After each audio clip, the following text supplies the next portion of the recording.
기도하겠습니다. 좋으신 아버지 하나님, 우리로 하여금 예수 그리스도를 통하여 구원받고 이제 주님 안에서 새롭게 거듭나 하나님의 거룩한 뜻을 따라 살아갈 수 있는 자로 변화시켜 주신 것 감사합니다. 우리가 하루하루 이 땅에 사는 만큼 하나님의 나라의 확장을 보게 하여 주시고 하나님의 거룩한 뜻을 우리 안에 담고 주님 나라의 거룩한 백성 되어 살아가는 저희들이 되게 하여 주시옵소서. 무엇보다도 우리 모두가 주님 안에 거하게 하시고 예수 그리스도의 뜻을 받들어 살아가는 삶이 되기를 원합니다. 더욱이 아버지 하나님, 우리의 삶이 주님 손에 달려 있음을 잊지 않게 하여 주시고 이 세상 삶 가운데 어려움이 있다 할지라도 우리 주 예수 그리스도께서 이 주권적인 역사와 이 역사를 새롭게 하신다는 것을 믿고 저희들이 소망 가운데 기뻐하며 살아가는 우리의 삶의 자리가 되게 하여 주시옵소서. 우리 구주 예수 그리스도의 이름으로 기도드립니다. 아멘. 오늘 우리에게 주신 말씀은 요한계시록 4장에서 5장입니다. 본문 읽기는 4장 1절에서 11절까지만 읽도록 하겠습니다. 2일 후에 내가 보니 하늘에 열린 문이 있는데 내가 들은 바 처음에 내게 말하던 나팔 소리 같은 그 음성이 이르되 이리로 올라오라. 이후에 마땅히 일어날 일들을 내가 네게 보이리라 하시더라. 내가 곧 성령에 감동되었더니 보라 하늘에 보좌를 베풀었고 그 보좌 위에 앉으신 이가 있는데 앉으신 이의 모양이 벽옥과 홍보석 같고 또 무지개가 있어 보좌에 둘렀는데 그 모양이 녹보석 같더라. 또 보좌에 둘려 24 보좌들이 있고 그 보좌들 위에 24 장로들이 흰옷을 입고 머리에 금관을 쓰고 앉았더라. 보좌로부터 번개와 음성과 우레소리가 나고 보좌 앞에 켠 등불 일곱이 있으니 이는 하나님의 일곱 영이라. 보좌 앞에 수정과 같은 유리 바다가 있고 보좌 가운데와 보좌 주위에 네 생물이 있는데 앞뒤에 눈들이 가득하더라.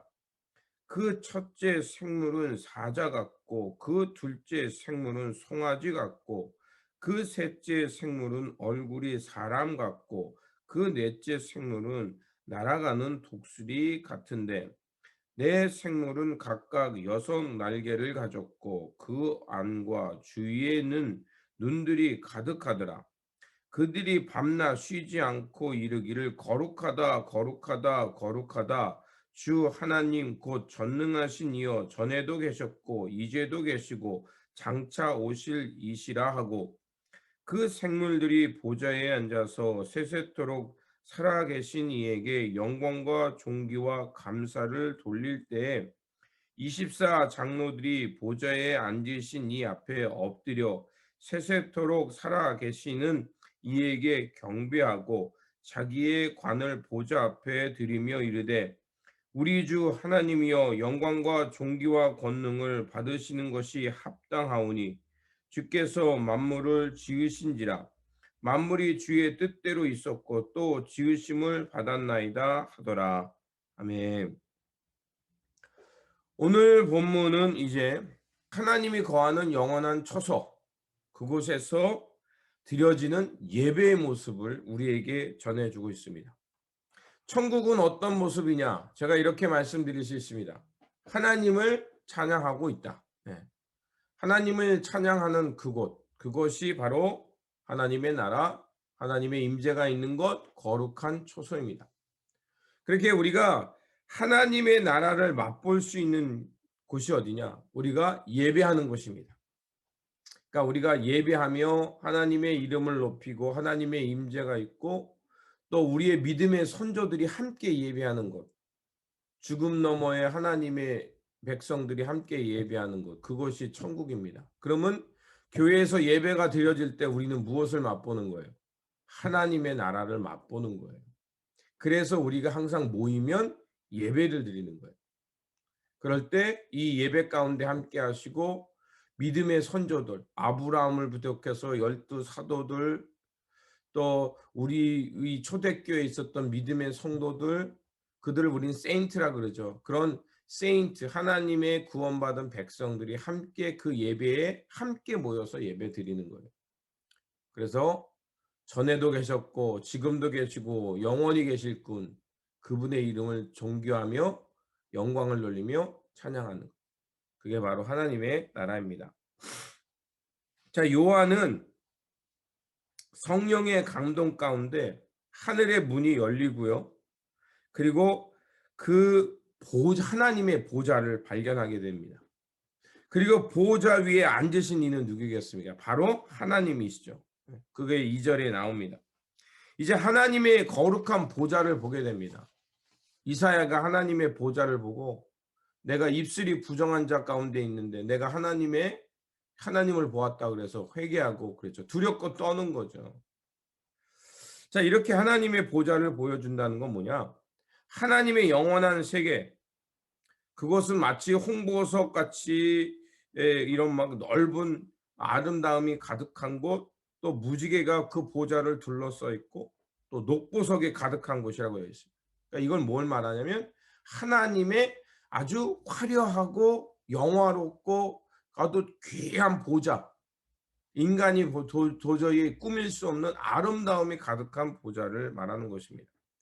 그리고 그곳에서 무엇이 있었냐?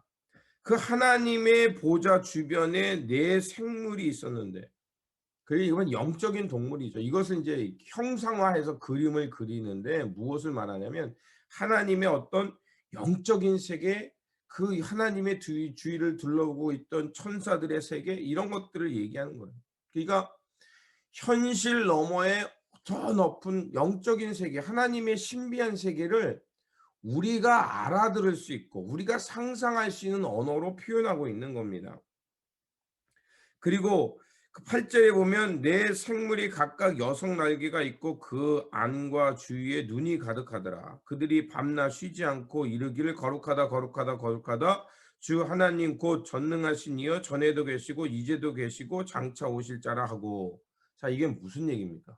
바로 예배하는 모습이에요. 그러니까 지금 그 보좌의 주변에 24 장로가 있고 또 거기에 네 가지 영적인 생물이 있는데 그들이 다 모여서 뭐 하냐면 하나님을 찬양하며 경배하고 있습니다. 이 하나님을 경배하는 것, 하나님을 찬양하는 것, 그것이 여기 보니까 밤낮 찬양했으니까 하나님을 우리가 밤낮 찬양하면 뭐예요? 하나님의 나라에 있는 거고 하나님의 임재를 우리가 경험하고 있는 거예요. 이런 초월적인 경험을 지금 요한이 하고 있습니다. 그리고 이제 24 장로가 나오죠. 왜 하필 24일까요? 네. 이스라엘이 12지파잖아요. 좌우에 있잖아요. 그러니까 12지파, 12지파. 12지파는 이제 구약의 12지파고 또 예수님 이후에 12지파는 뭐겠어요? 하는 예수 그리스도를 믿고 구원받은 백성들이잖아요. 그래서 24 보좌가 나오는 거예요. 그리고 이 24 보좌는 결국 뭡니까?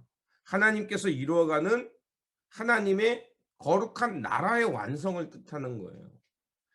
이거를 가지고 또 이상한 장난들을 치는데 그게 아니라 이제 요한이 가지고 있던 그 세계관을 얘기합니다. 하늘에 가득한 밤하늘에 뭐가 가득해? 별이 가득하잖아요. 지금은 우리가 과학이 발달하고 또 광학 렌즈가 있고 또 이 인공위성을 쏴서 대기권 밖에 전자 현미경을 놔서 막 우주를 관찰한단 말이에요. 하지만 그 당시는 그렇게 관찰할 수는 없었지만 그래도 나름대로 하늘을 관찰할 수 있는 기술이 있었어요. 그래서 그들이 알고 있던 별자리가 12개였어요. 12개가 하나님의 보좌 좌우편에 있으니까 하나님의 그 영원한 세계를, 하나님의 나라를 말하는 거죠. 그것들이 뭡니까? 다 하나님께 절을 하잖아요. 그거는 세상의 모든 왕, 저 별과 같이 빛나는 세상의 모든 왕들이 이제 하나님의 만왕의 왕이신 하나님께 엎드려 경배하고 밤낮으로 하나님을 찬양하는 세계, 하나님의 통치를 말하는 거잖아요. 하나님의 다스림이 있는 것. 그게 바로 하나님께서 이루어 가시는 영원한 세계를 말하는 겁니다. 그러니까 여기 말하 있는데 여기 참 중요한 신학적인 고백이 나와요. 그 하나님은 전에도 계셨고 이제도 오시고 장차 오실 자라. 이게 기독교 신앙의 핵심입니다. 하나님은 죽은 자의 하나님이 아니라 저 천국에 있는 사람들만의 하나님이 아니라 이 그 창세기 속에서의 그 하나님은 지금도 살아계시고 출애굽기에 이스라엘 백성들과 함께 하셨던 것처럼 오늘도 광야 같은 시대를 살아가는 하나님의 백성들과 함께 하시고, 그리고 그 실패 이스라엘 백성들이 하나님의 나라를 이루었지만 이 땅에서 실패했지만 이제 예수 그리스도를 통해서 다시 한번 시내산의 언약을 회복해서 하나님의 그 언약을 지키며 예수 그리스도와 함께 또 성령님의 도움 받아서 이제 시내산의 언약을 완성해 갈 수 있는 하나님의 나라를 이루어가고 있다는 겁니다. 여러분, 요즘 뉴스를 보면 참 안타깝죠. 예루살렘과 팔레스타인의 싸움이 있습니다. 참 그걸 보면서 아이러니를 느낍니다. 하나님의 평화의 도성, 하나님의 택함 받은 백성, 언약 백성을 사는 곳에 평화가 있어야 되는데 싸움이 있어요. 그리고 주님을 믿는 사람들이 하나님의 의와 하나님의 공의가 하수같이 흐르는 이 평화의 세상을 만들고 사랑과 생명을 존중하며 섬김의 세상을 만들어야 되는데 교회 안에 다툼이 있어요. 이런 아이러니가 있어요. 그럼에도 하나님은 어제 말씀드린 대로 이런 교회를 안타까워하시고 기회를 주시고 회개시켜서 다시 한번 이 하나님의 역사를 향해 살아갈 수 있도록 일으키신 줄 믿습니다. 사람들에게는 희망이 없는 거예요. 그러나 하나님에게는 하나님의 사랑, 우리의 놀랍고 우리가 이루 말할 수 없는 하나님의 그 긍휼하신 사랑이 우리를 감싸 안기에 우리가 실패하고 넘어지고 이런 거룩한 보좌에 나갈 수 없음에도 불구하고 하나님은 우리를 다시 회복해서 하나님의 거룩한 보좌로 나아가게 됩니다. 자, 그것이 5장에 나옵니다. 이제 하나님의 보좌에 있는데 그곳에 오른편에 두루마리 책이 있었습니다. 근데 요한이 그걸 보면서 자, 두루마리 책은 뭐겠습니까? 하나님께서 앞으로 펼쳐질 하나님의 역사를 말해주는 거예요. 그런데 요한이 그걸 보고 웁니다. 왜요? 그것을 알 수 있는 사람이 아무도 없는 거예요. 인간이 하나님으로부터 하나님의 거룩한 보좌로부터 떨어져 나갔기 때문에 인간은 하나님의 새로운 역사를 볼 수도 알 수도 없는 거예요. 근데 그때 바로 어린 양이 나타나서 그 7 두루마리에 봉인된 것을 엽니다. 이 얘기는 무엇을 말하는지 우린 금방 알아차리죠.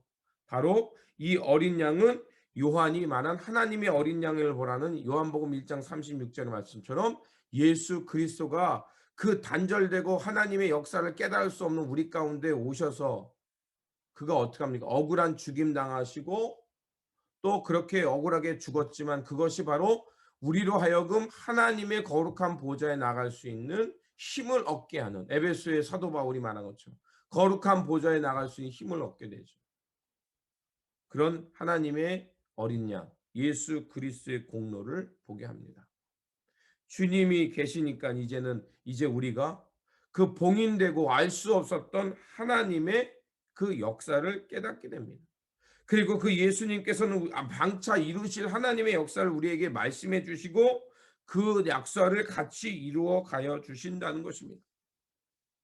그러자 어떤 일이 납니까? 이제 하나님의 보좌가 있고 또 24 장로가 있고 내 생물이 있고 그 옆에 하나님의 어린 양이 있다라는 건 뭐냐면 바로 우리가 주일날 예배하면서 제가 설교 가운데 있죠. 예수님께서 부활 승천하셔서 하나님의 우편에 앉아 계시다. 우편에 앉아 계시다는 것은 자리가 따로 있다는 게 아니라 하나님과 동등되고 하나님께서 가시는 모든 통치권을 이제 예수 그리스도가 갖게 되었다는 거예요. 예수 그리스도가 갖게 되자 어떤 일이 일어납니까? 그 예수님의 주변 저 보좌에 있던 24 장로들이 왕관을 벗어서 그 어린 양께 경배합니다. 그리고 4가지 생물도 경배합니다. 그리고 그 24 장로가 검은 고와 같은 것을 가지고 그리고 금 쟁반에 향을 담아서 그 어린 양께 드립니다. 그때 요한은 뭐라고 말하냐면 그 금쟁반에 담겨 있는 향이 뭐냐? 바로 성도들의 기도라는 거예요. 성도들의 기도가 이제 금쟁반에 담겨서 24장로 손에 들려서 하나님의 거룩한 보좌 어린 양께 그것이 들려줍니다. 자, 이런 환상을 보게 돼요. 그러면 이런 환상이 말하는 게 뭐냐? 지금 요한계시록이 쓰이던 당시가 대략적으로 도미니티안이 로마의 황제 도미니티안이 황제로 있는 시기입니다. 그러니까 로마가 그 지중해 주변과 모든 지역을 다 통합해서 다스릴 시대. 그 당시가 뭐냐면 AC 51년에서 96년, 대략 주후 1세기입니다. 예수님이 오고 대략 100년 가까이가 지나는 그 시기였습니다. 그때 로마의 황제가 어떻게 하냐? 자기가 이제 이 로마를 통일했잖아요. 이게 분리되어 있던 나라를 다 통합했습니다. 그러면서 자기의 신권, 내가 이 통치하는 이 땅에 평화를 가져오고 내가 주다. 내가 너의 생사 여탈권, 내가 죽고 사는 문제 나한테 있고 너희들의 먹는 거 이 땅에서 평화를 누리며 사는 거 다 황제 손에 있다. 이렇게 인간의 신격화를 합니다. 자, 그리스도인들에게 로마의 황제가 신이 된다는 거, 그거를 용납할 수 있어요, 없어요? 없죠. 그러니까 기독교인들은 당연히 황제가 우리의 주가 아니다. 우리의 로드, 우리의 주님은 로마의 황제가 아니라 그의 무기가 칼과 무기로 세워진 그 나라가 진짜 나라가 아니라 우리에게는 예수 그리스도가 보여주신 그 하나님의 나라가 우리의 나라고, 우리의 주는 황제가 아닌 바로 십자가에 달려 돌아가신 예수가 우리의 주, 로드, 그리고 우리의 하나님의 나라로 이끄실 그리스도 메시아다. 이렇게 고백을 한 거예요. 로마의 정부에 정하니까 어떻겠어요? 당연히 핍박을 받겠죠. 바로 이 요한계시록에 쓰이던 당시에 그리스도인들은 이 예수 그리스도를 향한 고백과 믿음 때문에 기꺼이 핍박의 자리가 있음에도 알고 그렇게 핍박받으면서 살았던 거예요. 그런 고난과 핍박 가운데 있을 때 그들의 눈물의 기도, 하나님께서 우리는 이 시대가 금방 나중에 이 300년이 지난 후에 끝날 거라는 걸 알지만 여러분 생각해 보세요. 300년, 말이 300년인지 몇 세대입니까? 우리는 이렇게 지나간 역사니까 우리는 그냥 듣기만 하고 끝나지만 그 시대에 있는 사람들은 목숨을 걸고 예배하며 하나님을 경배하며 믿음을 지켰던 거예요. 우리는 그냥 편안하게 와서 예배 드린다고 누가 뭐라 하지 않잖아요. 그리고 내가 그리스도입니다 고백한다고 직장이 떨어지고 내 재산이 몰수당하고 내가 강제로 쫓겨나고 그러지 않잖아요. 얼마나 감사한 일입니까? 그러다 보니까 예배를 우습게 하는 경험도 있죠. 예배에 대한 의미가 없는 거예요. 그러니까 우리가 이렇게 참 성경을 보면서 알아야 할 것들이 참 많은 거예요. 그들의 눈물의 기도가 있다 보니까 어떻습니까? 이 현실의 고난에서 위로가 필요했던 거예요. 자, 그러니 그 교회의 지도자들이 그렇게 박해받고 로마의 황제의 치하 속에서 고생하는 성도들에게 무엇이 필요하냐? 이런 하나님께서 새롭게 이루어 가실 새 역사를 바라보며 희망을 가지고 묵묵히 믿음을 지키며 예수 그리스도를 경배 찬양하며 예배 공동체로 살아갈 수 있도록 힘과 용기를 주는 겁니다. 그게 바로 요한계시록이에요. 그러니까 요한계시록을 이상하게 해석할 것이 아니라 이런 성도들이 박해와 고난 속에서 믿음을 지키며 살아갈 수 있는 힘의 원천이 뭐냐? 바로 하나님의 보좌를 바라보며 그들이 어려움 중에도 예배드리면서 주님께서 새롭게 이루실 새 역사를 바라보면서 그들은 그 믿음을 지키며 하나님 앞에 예배했기 때문에 그 모진 고난과 핍박 속에서도 믿음을 지킬 수 있었고 하나님 나라의 영원한 세계를 바라볼 수 있었기에 그들은 절망 속에서도 낙심하지 않고 다시 일어나 묵묵히 이 하나님의 선한 역사, 사도들의 가르침을 지키며 그 가르침을 따라서 제자를 만들고 또 그 제자가 다음 제자를 만들고 그 제자가 다른 데를 또 만들어서 2000년이 지난 오늘까지 우리가 이렇게 오늘날 우리가 드리는 예배 형식을 만들고 성찬을 할 수 있게 하고 마음 놓고 예배할 수 있는 이 평화의 세상을 만든 거예요. 여전히 문제가 있고 여전히 갈등이 있고 우리의 모순이 있지만 그게 인간의 현실이고 인간의 죄된 속성이에요. 하지만 그럼에도 불구하고 그런 싸움과 미움이 있지만 그럼에도 그 상황 속에서 다시 복음을 깨닫고 하나님의 말씀을 깨닫고 하나님께 거룩하게 예배드리는 공동체가 또 나타나서 이 땅을 새롭게 하고 있는 것입니다. 우리가 이런 안목과 이런 시선을 보면 어떻습니까?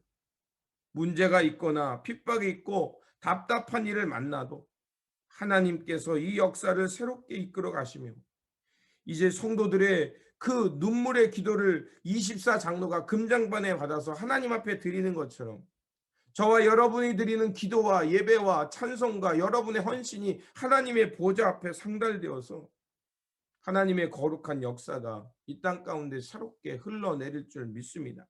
그러므로 개인이나 교회이나 이 현실 속에서 절망만 볼 것이 아니라 이 문제 너머에 이 역사를 새롭게 써가시는 하나님을 보시기 바랍니다.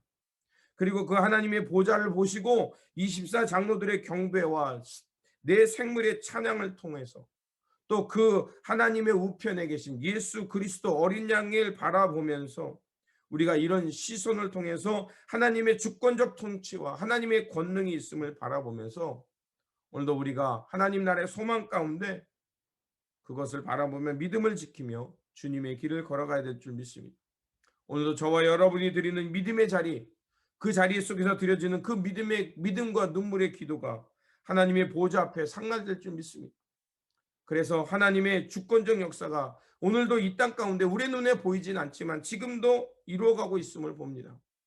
바로 이런 믿음의 눈을 갖고 오늘도 하나님의 나라 가운데 하나님을 향한 예배의 삶을 살면서 여러분이 어느 곳에 있지 그것이 거룩한 보좌라고 보좌 앞에 있다고 생각하면서 오늘도 묵묵히 주님께 찬양하며 이 하나님의 거룩한 삶 하나님 나라의 거룩한 백성으로 믿음을 지키며 살아가는 저와 여러분들이 되시기를 주님의 이름으로 축원드립니다.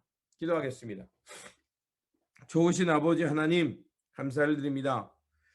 고난과 박해와 어려움 속에 있을 때 하나님께서는 그 요한의 사도들을 통해서 또 요한계시록의 말씀을 통해서 하나님 나라의 꿈을 꾸게 하시고 하나님 나라의 거룩한 보좌를 바라보며 또 그 보좌 가운데 우리 가운데 죽임당하시고 부활하신 예수 그리스도가 계심을 보고 그 주님을 통해서 그 보좌 앞에 나가 찬양하며 경배하며 하나님 앞에 우리의 삶을 드리며 이제 천국 가운데 살아갈 수 있는 소망을 주셨습니다.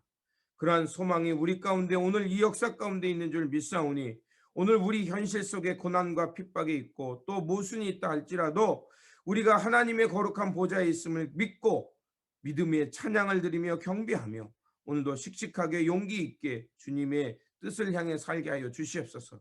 그래서 아버지 하나님 우리의 어린 양 예수 그리스도께서 이루어 가시는 그 선한 역사 가운데 우리도 동참하여서 정말 하나님께서 이루어 가시는 새 역사를 발견하며 우리에게 주어진 삶 속에서 이러한 믿음과 소망과 이 말씀 가운데 오늘도 하나님의 거룩한 자로서 예배하며 말씀을 지키며 주님 나라를 살아내는 우리 모두가 되게 하여 주시옵소서.